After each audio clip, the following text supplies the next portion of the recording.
Being a lead designer at Lionhead is actually an interesting job because we have one of the industry design luminaries working here in Peter Molyneux. So I work very closely with Peter to define the game vision, and then I work specifically day to day on the team trying to bring those pillars and that vision to reality. And along the way I work pretty much several times a week with Peter reviewing the game, talking about the game, and trying to execute on both what we want to do and what he is encouraging us to do. You're still going to be a hero.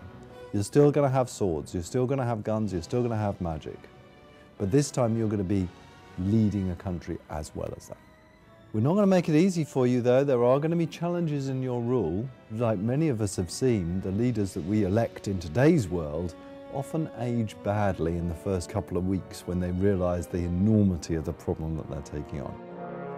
We have always been a game that tries to be fairly accessible and something that hits a broader audience.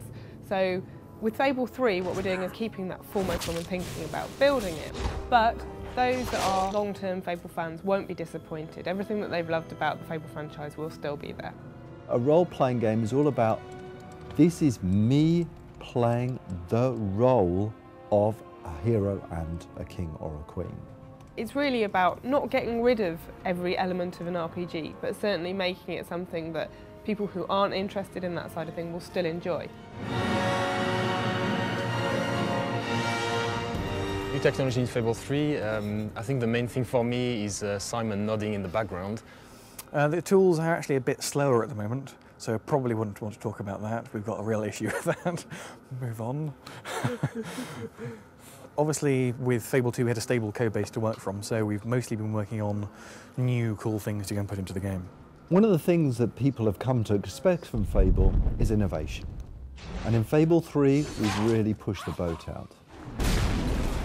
We've totally looked at the morph system, thrown it all away, and started again. And the first thing that we've got is something called extreme morphs. Now, these extreme morphs are on an expression. So you're walking along and someone just upsets you. You can press this expression and out of your back appears these huge angel wings. A shaft of light comes down and shines on you. Everyone around you steps back and, oh my goodness, there you're showing your true character off. Aggressive, mild, stern. We've got hot syncing in the tools now, so all the artists can edit a texture and pop it into the game immediately just by hitting a button, and it never fails, obviously. Can I redo that bit? Never works. Never works. That's a Freudian slip. There's another thing which I think we could use for morphing, which is really interesting, which I've never seen before. And that is the weapon that you use.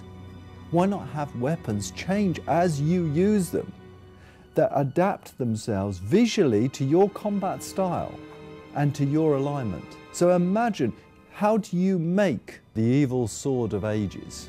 You make it by using it in an evil way. And as you use it, as you kill innocent victims, so you will see it glow and drip with blood all the time. I want everybody in the world to have unique weapons. As we teach you our new way of doing weapon customization, we need to think about how we teach that to the player, making sure that every facet of it makes sense, is clear, is understandable, isn't too complicated, but is deep enough, and all of that is very hard, very challenging, but it's also very fun. More excitingly is with the lighting system. In Fable 2, I think, to generate the lighting for all the levels took a bank of 6 very, very powerful machines, 7 days to generate all the lighting for everything. Today we've got a bank of 1 machine which generates all the levels in 5 hours, which is a lot better. We've also been looking at how you express yourself, and we're giving you the ability to touch things. Now this may sound strange, but imagine this, being able to reach out and touch your girlfriend in the game, being able to hold, persuade, pull, push, all that can be done dynamically. There is a fantastic amount of fighting and great combat and a really swift, pacey storyline, which is really engaging and really snappy. Fable 3 is going to be a damn good adventure.